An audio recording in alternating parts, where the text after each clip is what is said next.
Section 3 is about putting waves in context and earthquakes. Take notes throughout this section and write down all the types of waves you can think of.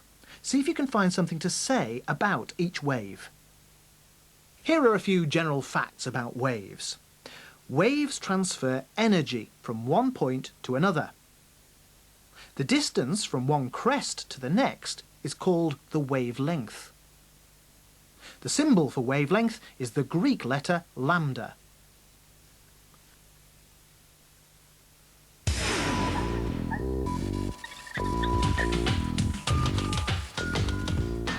Every single moment of our lives we are being bombarded with what are called waves. There are all sorts whizzing around, but for most of us when we think of waves, we think of these. Moving waves of water. But there are other types of moving waves, such as electromagnetic waves, which carry energy. Some we can see, but many simply whiz past us, invisible. But we do use them. We use them to talk to each other. We can use them to spy on us in the dark, to even look deep inside us. And the ones we can see, light waves, to entertain us. These waves make up a huge range, a spectrum, called the electromagnetic spectrum.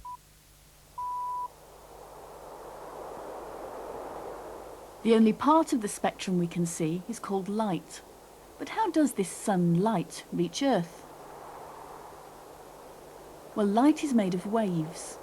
These waves travel incredibly fast, taking only 8 minutes to travel the 135 million kilometers from the sun.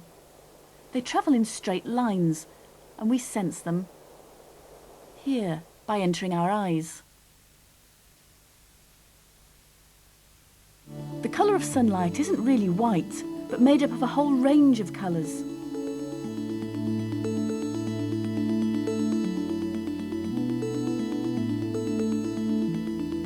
The best way to prove this white light is made up of lots of different colours is to use a prism. A triangular piece of glass which can split the white light. When you split white light with a prism, these are all the colours you get, from purple right through to red. But what makes these colours, known as the spectrum of colours, different from each other when they've all come from the same white light? Well, the answer is in how the coloured light waves move. If you look closely at the red light wave at the back, it moves in a different way from the violet one at the front. The difference is that the red wave is longer. It has a longer wavelength. The violet one has a shorter wavelength. And that's what makes all these colours different from each other. Their wavelengths. Our eyes can see all these colours. But are there any outside this range we can't see? In fact, there are. Beyond the colour violet, there's a whole world just as colourful. Although our eyes can't see it, there are other eyes that can.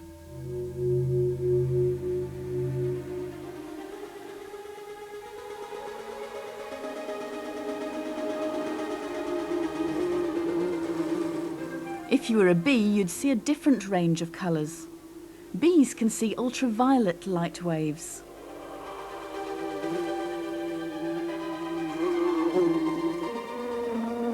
Ultraviolet light also comes from the sun, but we can't see it.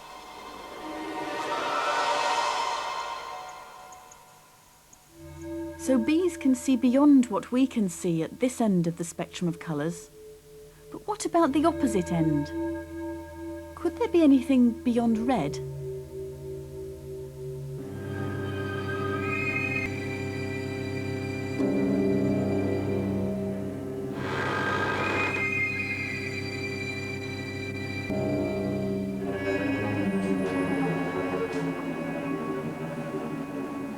In this strange dark house, I think I'm all alone.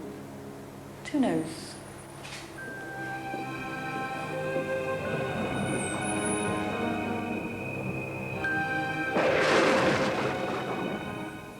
In here I could hardly see a thing because my eyes couldn't pick up any visible light. The only way to see me clearly here is to use infrared waves, a part of the spectrum beyond red. In fact, security cameras can see me clearly. They're using infrared, a part of the spectrum my eyes can't see, but there's a camera sensitive to infrared that can see me. Cameras that can detect infrared waves are more and more common these days, but there's another part of the spectrum, a buzz, that's so frequently used it's easy to forget it's part of the saves.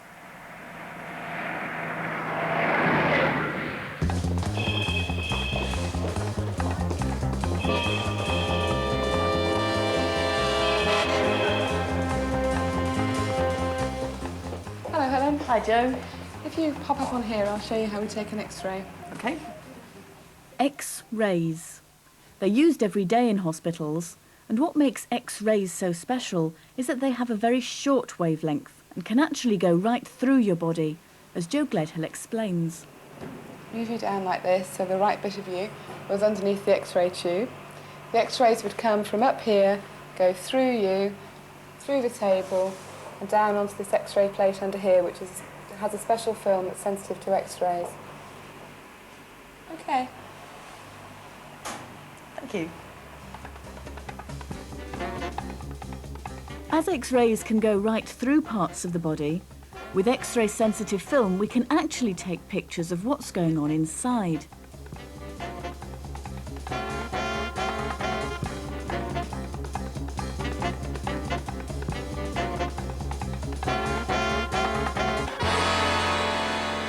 Well, to produce a traditional X-ray like this, it's really very simple. As the X-rays shine through the body, they're stopped by the hard parts of the body. We get a white area. The soft parts of the body don't stop the X-rays, and they go straight through. So where the X-rays land on the plate, we get a blackened area. Where the X-rays don't come through, it comes out white. But I was wondering about the dangers of X-rays. Well, Helen, because X-rays are basically light rays of very high energy, if those X-rays are stopped by the hard parts of the body, as I've described, that energy is deposited within the body, and that can be dangerous. So we're always very conscious to minimize the amount of X-rays that we deliver into a patient, now to a very small and very safe level.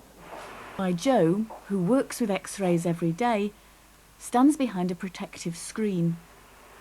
But there's a far less dangerous part of the electromagnetic spectrum we use every day.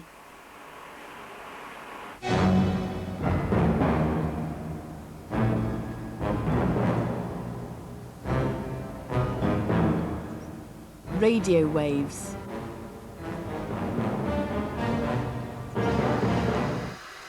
Radio waves have longer wavelengths than those of infrared. They are used to carry speech, music, images and computer data from one place to another. There is a whole family of radio waves. Microwaves with wavelengths of up to a few centimetres carry the signals for satellite television. Longer wavelengths transmit BBC, ITV and Channel 4. VHF is used for emergency services communications and for local radio. Short, medium and long-wave radio transmits over longer distances. At this part of the electromagnetic spectrum, the wavelengths can be over 1,500 metres or a mile long. All these electromagnetic waves are used for transferring information from one place to another at the speed of light.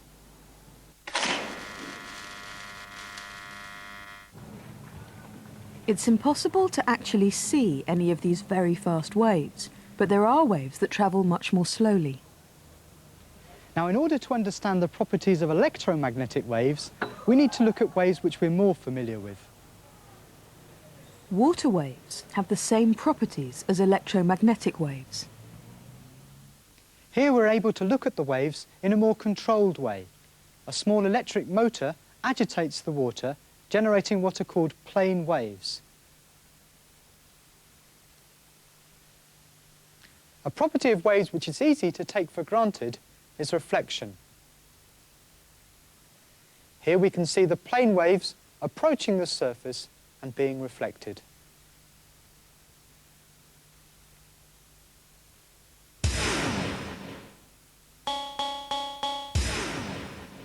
Water waves are a bit tame, so let's come and see what I call waves. We're here at Laser Point in Cambridge and we're going to see a laser light show.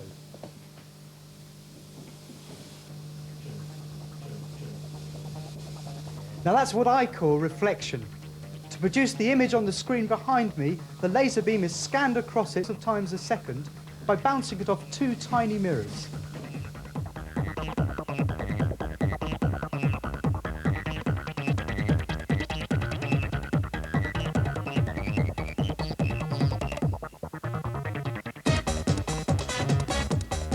Now to make our light show, we need to do two things. We need to reflect the light from the mirrors, but we also need to split light into its constituent colours. And we can do this by something called refraction. With light waves, a prism slows down the different colours that make up white light by different amounts. The blue light is slowed down more than the red light, and so it's bent through a greater angle.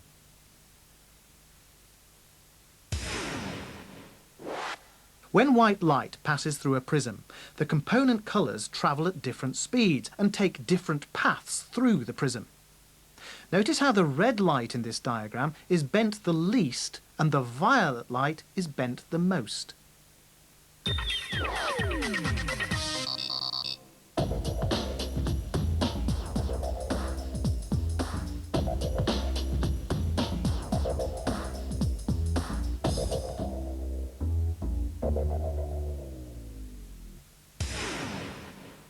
There's another very important feature of refraction.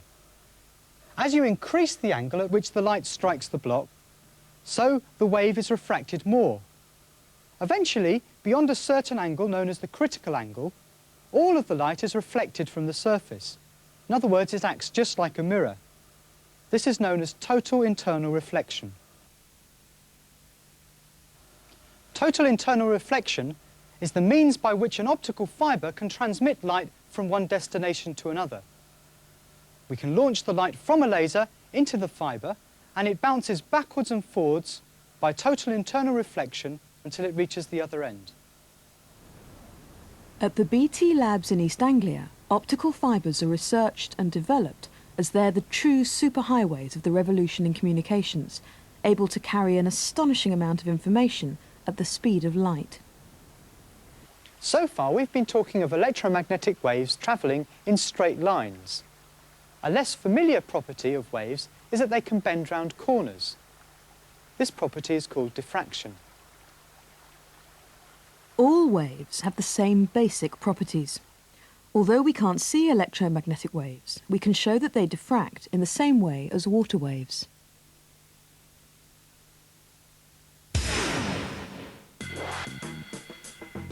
Copy this outline of the electromagnetic spectrum. You should be able to write down a property for each part of the spectrum.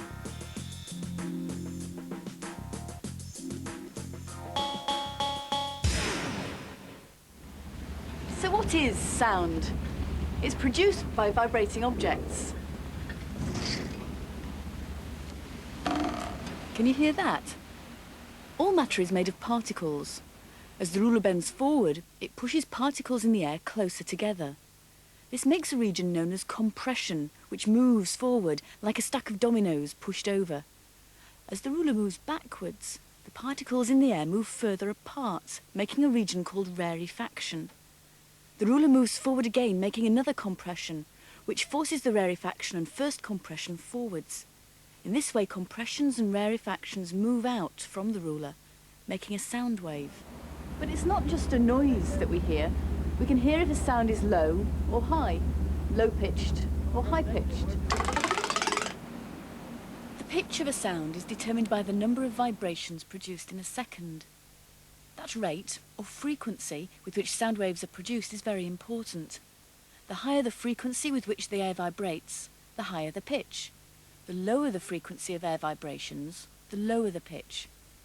Frequencies are measured in units called hertz. We can hear with our ears sound frequencies from 20 hertz, that's 20 vibrations a second, up to 20,000 hertz. Now let's look at how these ideas apply to music. Sound waves on an oscilloscope look like this. It's like a graph of the sound wave. Again, for high-pitched notes, the waves are close together. For low-pitched notes, they're further apart. This is a pure C note, the type you get from a tuning fork.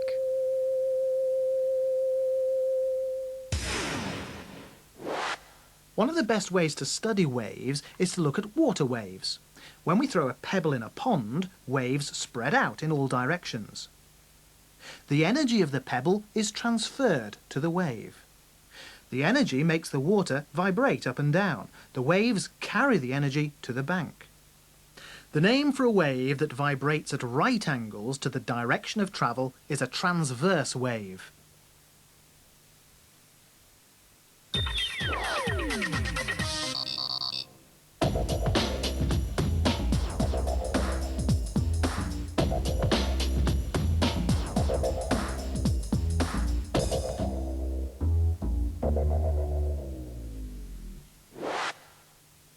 You can also set up a transverse wave on a rope.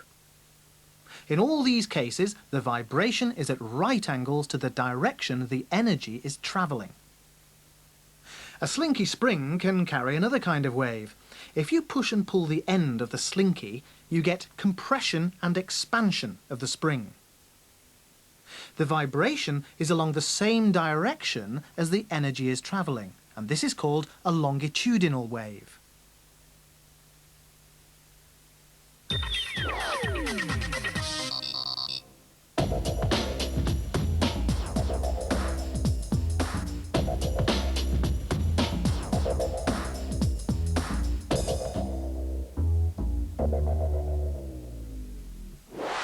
You've already seen that the distance from one crest to the next is called a wavelength. Well, the height of a wave from the crest to the rest position is called the amplitude of the wave.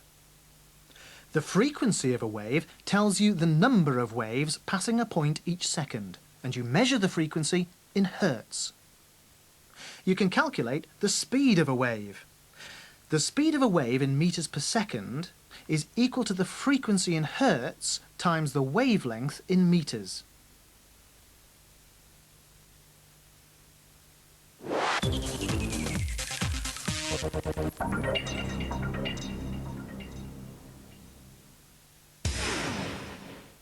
When a fault ruptures, usually many kilometers underground, a massive amount of strain energy is released in the form of seismic waves which shake the Earth.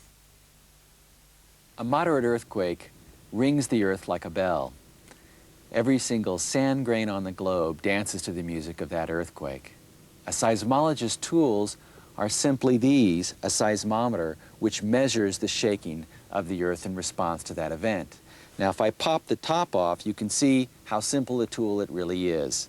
By virtue of its inertia, this coil stays fixed.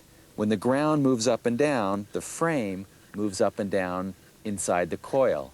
There's a magnet in the frame, and so there's an electric current which changes as this moves up and down. Now, in the ground, we measure not only the motion up and down, which we're most familiar with, but also motion sideways. So there's three components of motion. There's the horizontal component here, here, and one vertically. Now we have the complete motion of the Earth. Seismic waves are vibrations in the underground rock. Primary or P waves are longitudinal. As they travel out from the earthquake focus, each segment of rock vibrates parallel to the direction of motion of the waves. Secondary or S waves are transverse. The segments of rock vibrate at right angles to the direction of motion.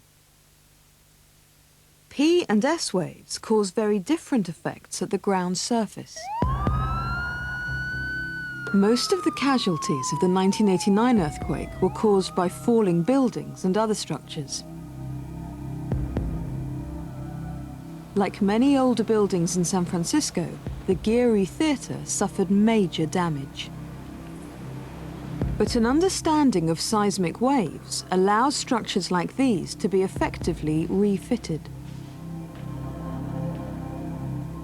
P waves from an underground earthquake tend to shake buildings in the vertical direction. This doesn't cause much damage because of the strong vertical pillars which support a building's weight.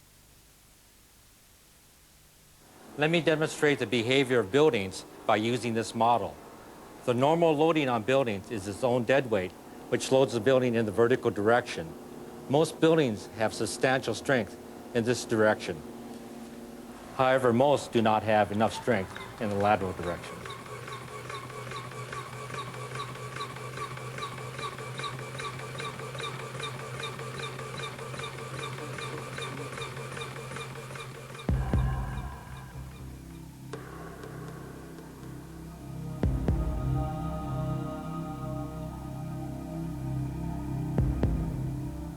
S waves tend to shake buildings horizontally. Transverse waves like these cause most of the damage during an earthquake. Horizontal input at the base of the structure, such as that caused by S waves, can greatly amplify the motion at the top of the structure. Buildings can be made more rigid to withstand horizontal stresses. This is done using cross-bracing or by fitting a so-called shear wall.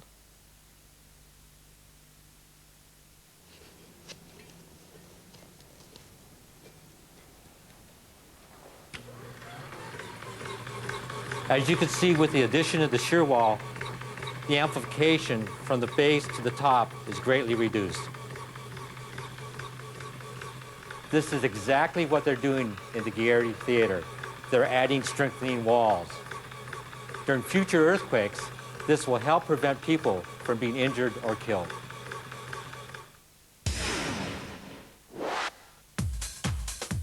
Here's a list of the types of waves covered in this section. It's important that you know a use and an effect of each type of wave, and that you can identify which waves are dangerous to humans.